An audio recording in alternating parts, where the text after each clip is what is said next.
गौतम बुद्ध ने संन्यास लेने के बाद अनेक क्षेत्रों की यात्रा की।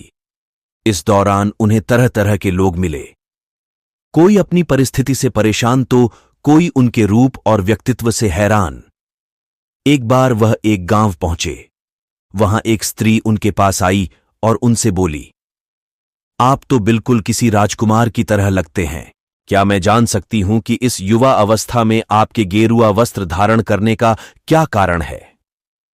बुद्ध ने उस स्त्री को विनम्रतापूर्वक उत्तर दिया, मैंने 3 प्रश्नों का हल ढूंढने के लिए संन्यास लिया है।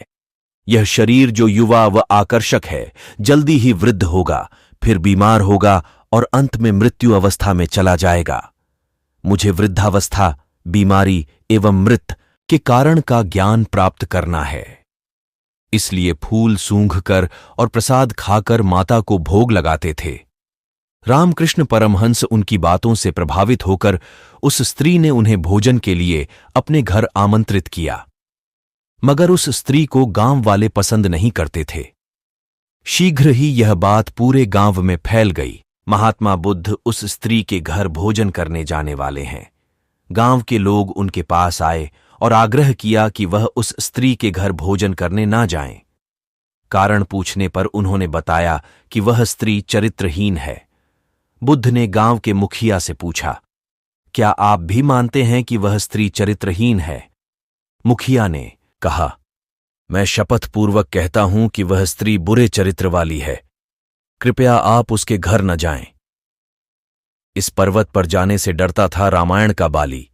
वजह है बेहद रोचक। बुद्ध ने मुखिया का एक हाथ पकड़ लिया और फिर उसे ताली बजाने को कहा। मुखिया ने कहा, मैं एक हाथ से ताली नहीं बजा सकता। मेरा दूसरा हाथ आपने पकड़ रखा है, ऐसे में एक हाथ से ताली कैसे बजाऊं?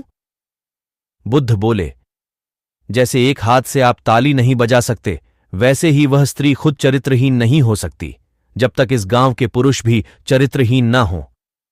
अगर गांव के सभी पुरुष अच्छे होते तो वह स्त्री कदापि ऐसी ना होती। उसके ऐसे चरित्र के लिए यहां के पुरुष भी जिम्मेदार हैं। यह सुनकर मुखिया और गांव वाले लज्जित हो गए।